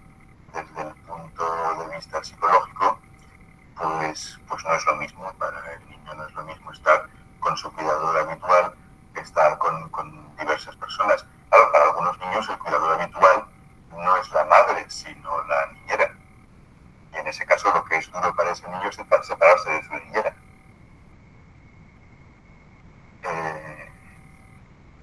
Los niños establecen una primera relación afectiva con una persona, solo con una, con su cuidador primario. A partir de ahí establecen otras relaciones secundarias con otras personas. Pero de entrada tiene que haber una que es básica. Y cuando esa persona que es básica está ausente, desaparece, pues el niño lo pasa mal. Bueno, pues que nos separamos, es decir, el niño no se va solo. El niño pasa poco tiempo con los padres porque lo dejamos con los abuelos, lo dejamos con canguros, lo dejamos en la guardería. ¿Y por qué? Porque nos hemos convencido a nosotros mismos de que eso es, primero, posible y segundo, conveniente o necesario. Mis padres no querían eso. Claro, se podría también usar el argumento de que es que en España solo hay 16 semanas de permiso maternal, mientras que en otros países europeos hay más de un año. Pero es que cuando yo era pequeño, hace 50 y tantos años, había todavía menos de 16 semanas de permiso maternal.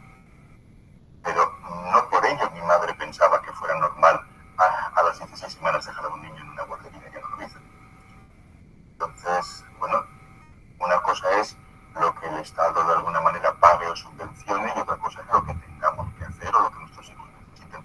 Hemos llegado a aceptar, no entiendo por qué, que si el Estado ha decidido que se conceden 16 semanas de permiso retribuido de maternidad es porque los niños solo necesitan a sus padres 16 semanas y ya está. Pues no es lo mismo. A ver, un niño necesita cariño y atención. Por atención se entiende que de alguna manera el adulto responda a lo que el niño está pidiendo en ese momento. Porque, ojo, se puede, por ejemplo, coger a un niño en brazos, pero no prestarle atención ni hacerle caso. Cuando un niño llora, se le puede consolar intentando averiguar qué le pasa, intentando solucionarlo, o se le puede consolar o intentar consolar con frases como no llores que te pones muy feo, y en el fondo lo que estamos haciendo es no hacerle caso, negar su sufrimiento, no darle importancia. Entonces necesita cariño, necesita verdadera atención y necesita que en general ese cariño y esa atención sea prestado por unas personas concretas. Es decir, un niño no puede ir pasando de mano en mano. Un niño necesita tener un cuidador primario, que habitualmente sea la madre, unos pocos cuidadores secundarios que de vez en cuando se pueden hacer cargo de él. Es decir, que tampoco sería, por ejemplo, conveniente que en una guardería la profesora cambiase cada mes. No sería bueno para los niños. A ver, el juego es importante para el desarrollo, pero eso debería ser un secreto. No sé si es bueno que no sepa. El juego libre, porque, por desgracia, lo que los niños realmente necesitan es juego libre, y eso es lo que cada vez tienen menos. Cada vez más los niños, en vez de tener tiempo y libertad para hacer lo que quieren, son controlados por los adultos. Ya no juegan en la calle porque hay coches y porque no sé qué, sino que los apuntamos a sitios especiales, a escuelas de verano, a centros infantiles y juveniles, los apuntamos a sitios donde hay monitores que han hecho cursillos para poder orientar el juego de los niños, y allí les explica las reglas, y ahora sentados todos en círculo, y ahora poneros en fila, y ahora el primero tiene que pasar por aquí, agarrar el no sé qué, llevarlo a no sé dónde, entonces el que hace no sé cuántos gana. Los apuntamos a deportes. Los niños ya no juegan simplemente en el patio, en la plaza, a la pelota, ¿no? Los niños se apuntan a baloncesto, se apuntan a fútbol, tienen un entrenador.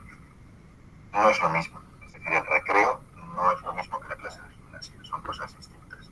Si nos paramos a pensar, casi todas las cosas que sabemos las aprendimos jugando. De lo que estudiaste en el colegio, ¿de qué cosas se acuerda un adulto? Un adulto se acuerda de leer y escribir, de sumar, multiplicar, tal vez incluso dividir, no sé cuántos ya podrían dividir sin la calculadora, pero ¿cuántos adultos sacarían una raíz cuadrada? ¿O dividirían por Ruffini y multiplicarían polinomios? ¿O cuántos adultos se acuerdan de los ríos de Europa y sus afluentes? ¿O cuántos adultos podrían aprobar ahora un examen de historia? ¿O hacer un cálculo con logaritmos o senos y cosenos? La inmensa mayoría de las cosas que estudiamos en la escuela las hemos olvidado. Y sin embargo, hay un montón de cosas que necesitamos para nuestra vida cotidiana, y si no las supiéramos hacer, sencillamente nuestra vida sería imposible. Por ejemplo, sabemos sentarnos y levantarnos de la silla. Para hacer esto, yo necesito contraer un montón de músculos que, siendo médico como soy, no recuerdo ni cómo se llaman ni dónde están. Y si en alguno de esos músculos me equivocase, si lo contrajese un poco más o un poco menos que el músculo del otro lado, me caería al suelo. Sin embargo, me levanto sin pensar, con toda tranquilidad. Puedo caminar, puedo correr, puedo abrir una puerta, puedo sacar cosas de la nevera y volverlas a meter, puedo subir y bajar una escalera, puedo agarrar un vaso de agua con la fuerza exacta para que no se caigan y romper el cristal apretando demasiado, puedo llevarme la comida a la boca y masticar, puedo relacionarme con otras personas, puedo hablar con ellas, sé cómo tratar a distintas personas, sé a qué personas les puedo decir hola macho, ¿cómo estás? Y a qué personas les tengo que decir buenos días. Y todas esas cosas las he aprendido fuera de la escuela, o como mínimo fuera de las lecciones de la escuela. Tal vez algunas las he aprendido en el patio de la escuela. La mayoría de esas cosas ya las sabía hacer antes de empezar la escuela. No se puede decir lo mismo de los niños de ahora, porque empiezan la escuela a los 4 meses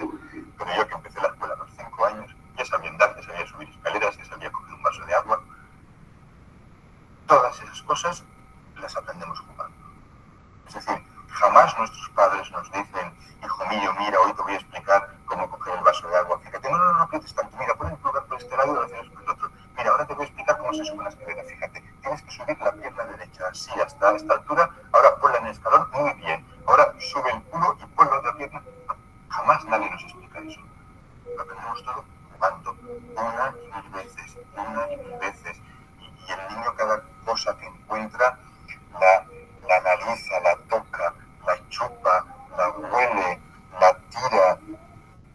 Está estudiando, está investigando, es decir, no le basta saber cómo es un objeto, necesita saber a qué huele, a qué sabe, cuánta fuerza hace falta para romperlo, qué ruido hace cuando cae al suelo.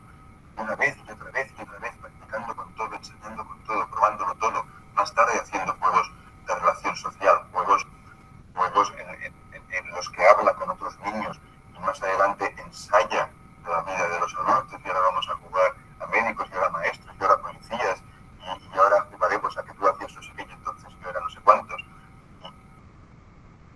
Todo eso no es que sea importante, es que es imprescindible. Es decir, un niño que no hubiera hecho nada de eso sería un inútil total, no podría vivir. Pero pienso que es importante que la gente no sepa que eso es muy importante. Porque si la gente sabe que eso es muy importante, empezarán a querer controlar, como por desgracia está pasando. Es importante que la gente no sepa lo importante que es el juego. Porque la gente no lo sabe cuando durante siglos no lo ha sabido, hemos dejado que los niños jugasen en paz. Pero es empezar a comprender la importancia del juego y empezar a querer controlarlo, empezar a querer ponerle normas, expertos, monitores y entrenadores que enseñen a jugar a los niños, y entonces hay una manera correcta y una manera incorrecta de jugar, y es necesario. Es un desastre porque, por ejemplo, hace años que sabemos que los niños a los que se les cuenta un cuento adquieren más vocabulario. Bueno, parece lógico, claro, si oyes muchas palabras distintas, pues las irás aprendiendo, ¿no? Si no las oyes nunca, ¿cómo las vas a aprender? Pero claro, ¿cómo se hicieron esos estudios? Pues se comparó familias en las que los padres tenían costumbre de contar cuentos para dormir a los niños, en familias en que no tenían esas costumbres, y se vio que vocabulario tenían los niños a una determinada edad. ¿Pero por qué esos padres estaban contando cuentos? ¿Porque sabían que mejoraba el vocabulario? No, porque no habían hecho un estudio. Esos padres contaban cuentos porque querían contar cuentos a sus hijos, porque disfrutaban haciéndolo, porque era una parte agradable de su vida, y el niño los escuchaba porque era agradable. Claro, desde el momento en que se publican esos estudios, pues empieza a haber padres que deciden contar cuentos a sus hijos porque así aumentará su vocabulario. Y entonces de mayores tendrán mejores notas, y entonces luego se sacarán una posición a notarios. De hecho, incluso a veces ya no se le llama contar un cuento, entonces ya es estimular al niño. Ya es una estimulación verbal, psicognitiva. Se buscan palabras más raras, jugar ya no es jugar, y un cuento ya no es un cuento. Pero claro, ya no es lo mismo. Si un padre cuenta un cuento porque lo disfruta, pues está feliz haciéndolo. Y si al niño le gusta, pues está feliz escuchándolo. Y si un día el niño no tiene ganas de cuento y empieza a distraerse sobre otra cosa, el padre pierde el cuento y dice, bueno, pues ¿qué quieres hacer? Pero si un padre piensa que tiene que contar cuentos para que el niño aumente el vocabulario, entonces ya no es una diversión, es un deber. Y tienes que hacerlo. Y ya no es el mejor momento del día que vienes cansado del trabajo y por fin puedes disfrutar con tu hijo, sino que es, vengo cansado del trabajo y encima tengo que contar el cuento. Y ya no es un momento agradable para el padre, y probablemente entonces tampoco será un momento agradable para el hijo, y si el niño se distrae, pero fíjate bien que te estoy contando un cuento. Tienes que estar más atento cuando te cuento un cuento. Papá, ¿qué es un príncipe? Ya te dije ayer lo que era un príncipe. A ver si estamos más atentos cuando te cuento el cuento. No es lo mismo. No es lo mismo que el niño juegue con una pelota, o que el niño salte escalones, o que el niño haga psicomotricidad. No es lo mismo. Desde el momento en que le ponemos esos nombres, le cambiamos el objetivo, lo estamos probablemente estropeando todo. Claro, podrá haber algunos padres que llamándole psicomotricidad o llamándole estimulación, pues lo hagan con la misma alegría y funcione igual de bien. Pero en otras ocasiones no sucede así. En otras ocasiones lo que debería haber sido juego se convierte en técnica, se convierte en enseñanza, en educación y acaba perdiendo todo su sentido. Lo primero es ver si hay una enfermedad o no, porque desgraciadamente se ha medicalizado tanto la vida y esta medicalización en estos momentos es una cosa curiosa, la medicalización de la vida parece estar encabezada por las llamadas medicinas alternativas. Cerca de mi casa han abierto un local que en la puerta ponía tetería terapias. Es decir, puedes ir a tomarte un té o hacerte una terapia. ¿Terapia de qué? A ver, si yo estoy enfermo voy al médico, no a un bar. Entonces, terapia ha pasado a significar algo que la gente cuando está sana hace, pues mira, voy a hacer una terapia. Pues no, bien, una terapia para los enfermos. Para algunos enfermos, pues el juego puede ser muy útil. Es cierto que los niños con problemas psicológicos, por medio del juego, pueden expresar mejor lo que sienten, que no si el psicólogo les pregunta ¿cómo te sientes? Eso funcionaría con un adulto, pero no funciona con un niño. Es mejor darles juguetes y que el niño pueda jugar con ellos y así es como expresa sus sentimientos. Es cierto que niños con una cierta dificultad visual, motora, lo que sea, pues con unos juegos adecuados pues pueden mejorar eso. Pero claro, hemos de ser conscientes de que eso, siendo una terapia de juego, tampoco es el juego. Es decir, no podemos decir, como este niño ha pasado 2 horas con el terapeuta ocupacional jugando, ahora ya puede pasar toda la tarde haciendo deberes porque ya ha jugado bastante. No, ese niño ha pasado 2 horas en un tratamiento médico que necesitaba y que probablemente le va muy bien, pero luego además tiene que jugar con todos los niños. Eso es distinto. Una de dos. O estamos haciendo algo que provoca que los niños de ahora estén mucho más interactivos que los de antes, y si es así debemos ver qué es y dejar de hacerlo, o estamos diagnosticando como interactivos niños que no tienen una enfermedad, que simplemente son niños movidos, activos, juguetones, quizá un poco más movidos que nosotros, pero eso no es una enfermedad. Creo que probablemente hay una combinación de las dos cosas. Hay una sociedad que tiende a poner nerviosos a los niños, porque pues, por lo que decíamos antes, porque pasan mucho tiempo desde muy pequeños separados de sus padres, de sus cuidadores primarios, porque les damos poco tiempo de juego libre, porque no les dejamos, lo que yo les había dicho, desgravarse. Desgravarse es una catalanada. Sí, pues eso, que los niños siempre se habían dicho necesitan desfogarse, necesitan desbravarse, necesitan jugar y cada vez tienen menos tiempo para hacer eso. Es decir, por un lado los estamos poniendo más nerviosos, pero por otra parte también somos cada vez menos capaces de tolerar la conducta normal de los niños. Cuando iba al colegio, los 40 o 50 en una clase, estos profesores, bueno, se las arreglaban, ¿no? Y claro que había unos más movidos y otros menos, y unos que hablaban y otros que no hablaban, y unos que atendían y otros que no atendían. Nuestros profesores se las arreglaban y ninguno de mis 49 compañeros ni estaba diagnosticado ni tomaba pastillitas para estarse quieto. Nunca antes habíamos exigido como ahora una conducta tan estrictamente ordenada de los niños.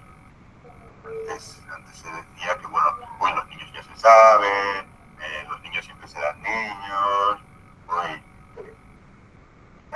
todos tienen que hacer exactamente lo mismo en el mismo momento, a la misma hora. Se habla de tener rutinas. Mis padres jamás pensaron que yo necesitase tener una rutina. Mis padres creían que yo tenía que hacer los deberes, tenía que lavarme los dientes, pero era una rutina, mis padres no daban esa palabra. Entonces hemos querido organizar hasta tal punto la vida de nuestros hijos que al que se desvía lo más mínimo de esa idea de niño, todo tiene que ser así, como al psicólogo. Ya antes al que se desviaba mucho, a lo mejor le castigaban. Ahora no se castiga al psicólogo, pero ya desde el primer desvío, ya el que dice una palabra más alta que otra, el que se mueve un poco más, el que no se esté quieto en la silla, el que no guarda su turno, el que no comparte su juguete, todos son psicólogos. Y lo que siempre me ha sorprendido, sin embargo, como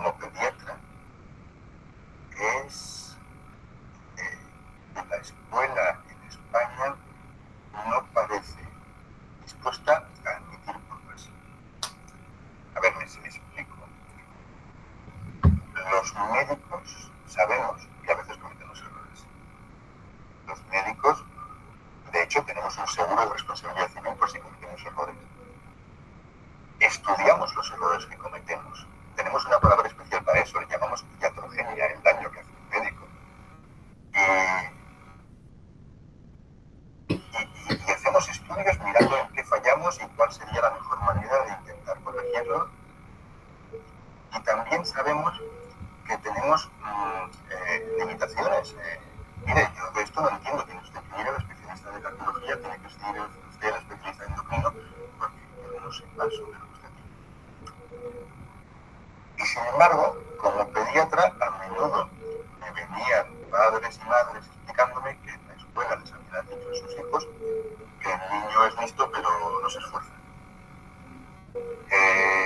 O bien, hoy es la otra versión, que no me la solían contar los padres porque quizá no habían tenido el valor de decírselo directamente a los padres, pero te llega por otros caminos es que estos niños en su clase, en su casa no le ponen límites y no le ponen normas y por eso es mal estudiante y por eso saca malas notas. Nunca oí el comentario de, mire, es que en esta escuela no sabemos estimular bien a su hijo, enseñarle bien, sería mejor que fuera a otra escuela distinta, con otro profesor distinto que le enseñaría mejor. Nunca oyes un análisis de que a lo mejor las escuelas o los profesores cometemos fallos o tenemos inadecuaciones o incapacidades que influyen en el fracaso escolar. El fracaso escolar parece ser siempre culpa o de los niños o de los padres o de la sociedad. El tiempo que tienen los niños para jugar libremente es escaso. Por un lado tienen muchas horas de escuela, muchos se quedan a comer, yo no me quedé a comer en una escuela hasta la universidad, muchos tienen actividades extraescolares, que curiosamente nunca son juego libre. Incluso me da la impresión de que estaría mal visto, ¿no? Es decir, si unos padres apuntan a su hijo a inglés o a baloncesto, piensan que lo están haciendo bien, que lo han apuntado mal.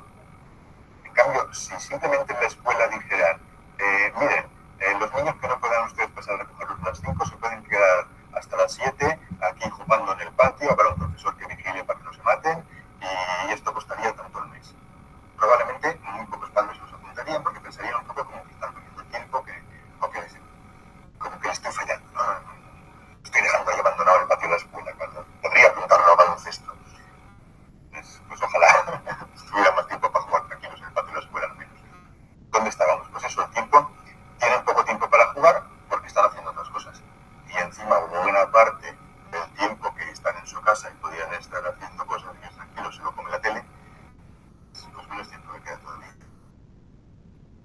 La Academia Americana de Pediatría recomienda que los niños no estén expuestos a pantallas hasta los 3 años. Y pantallas significa televisiones, tabletas, ordenadores, videoconsolas, teléfonos inteligentes, teléfonos radiotontos, cualquier tipo de pantalla. Basados principalmente en que se teme que eso puede interferir en el desarrollo de su capacidad visual. Es decir, una de las cosas que tienen que aprender los niños es a interpretar lo que ven. Los niños ven al nacer, ven perfectamente. Antes había gente que pensaba que los niños estaban no sé cuántas semanas, no abrían los ojos, no nacen con los ojos abiertos, ven desde el mismo modo. Ahora, una cosa es ver y una cosa es saber qué estoy viendo. Que esto es un rectángulo y esto parece un rombo, pero sin embargo es el mismo objeto, simplemente lo he movido un poco. Saber qué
pronto ves un paisaje, de pronto ves un primer plano de una cara, de pronto ves un anuncio de no sé qué, de pronto ves un anuncio de otra cosa, de pronto suena una explosión, de pronto se vuelve a ver la cara de antes, de pronto se ve otra cara distinta, ves la cara de una persona mientras está hablando otro.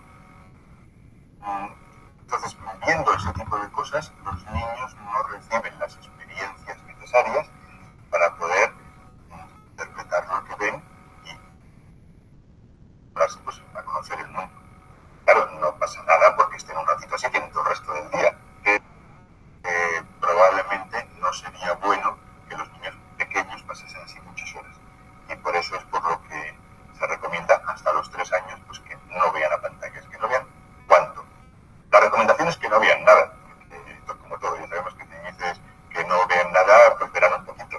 Pero como digamos máximo 1 hora al día, pues algunos acabarán fijo. Así que por si acaso se dice que nada, y evidentemente por un ratito no se va a morir nadie. Eso es en cuanto a la cuestión puramente física,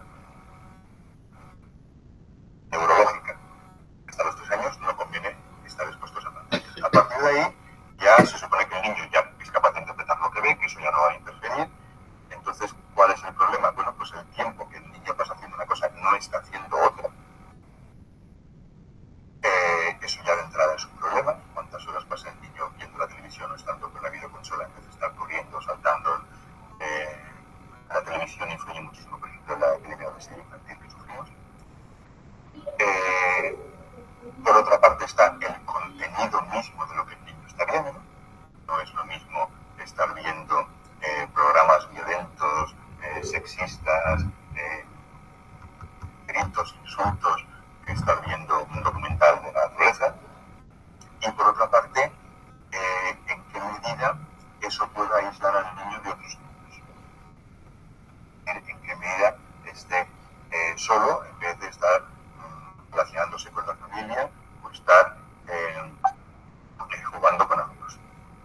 No es lo mismo estar 4 miembros de una familia en torno a una mesa jugando al parchís que estar 4 miembros de una familia sentados en un sofá viendo la tele.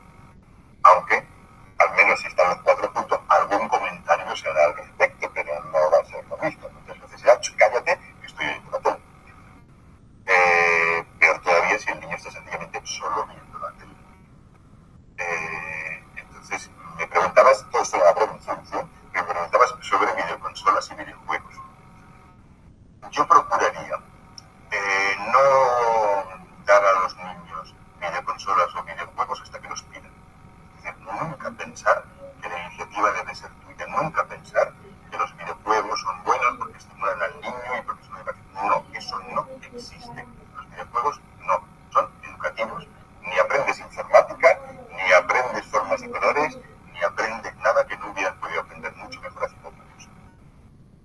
Ahora, los videojuegos existen y algún día nuestros hijos nos los pedirán. ¿Y entonces qué hacer?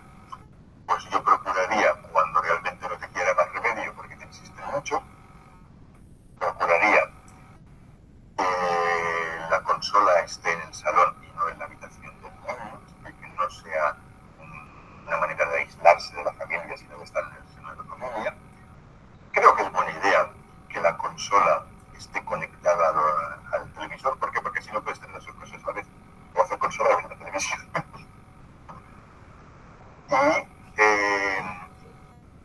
Y pienso que hay que vigilar el tipo de juegos.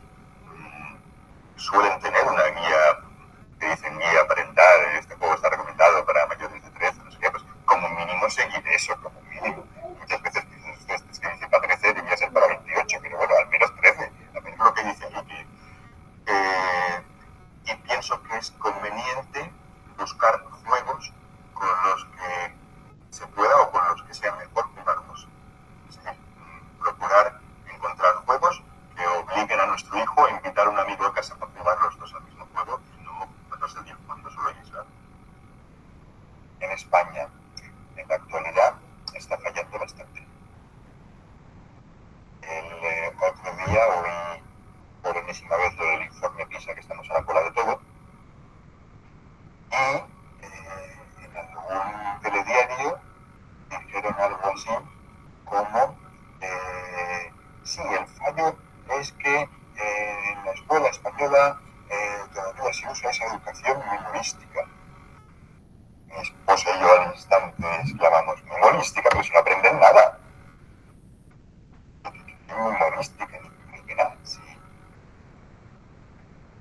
Comparado con lo que yo estudiaba en la escuela, es que ver lo que les enseñaban a mis hijos me daba casi un poco de pena.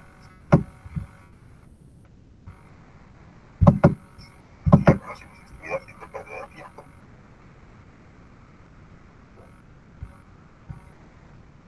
Bien, he querido compartir este video porque en realidad nos abre la mirada a cómo estamos enseñando, a que muchas veces las escuelas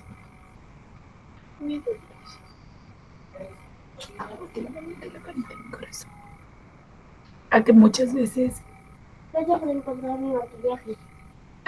veces el error viene desde los profesionales. Decía allí el doctor que los mismos médicos muchas veces reconocen cuando se equivocan. Sería importante que nosotras también asumamos con responsabilidad. Hoy en día tenemos toda la mañana para intercambiar y formar vidas. Yo las invito, por favor, a que cada una de ustedes pueda aplicar al menos el 50% de lo que hemos aprendido en este taller. No me queda nada más que agradecerles la compañía siempre, el que se sigan formando. Es un aplauso para ustedes, el que sigan aprendiendo, el que sigan mejorando. Pero eso sí, recuerden que no solo en el papel, sino también en la práctica. Muchísimas gracias con cada una de ustedes. Un abrazo y hasta una nueva oportunidad. Buenas noches. Buenas noches, Miss, gracias y valor. Me gustó su clase, Miss. Espero algún día contactarnos. Claro que sí, ojalá que sí. Esperemos que así sea. Un abrazo, cuídense mucho. Hasta luego, Miss. Gracias. Nos vemos. Cuídese, Miss.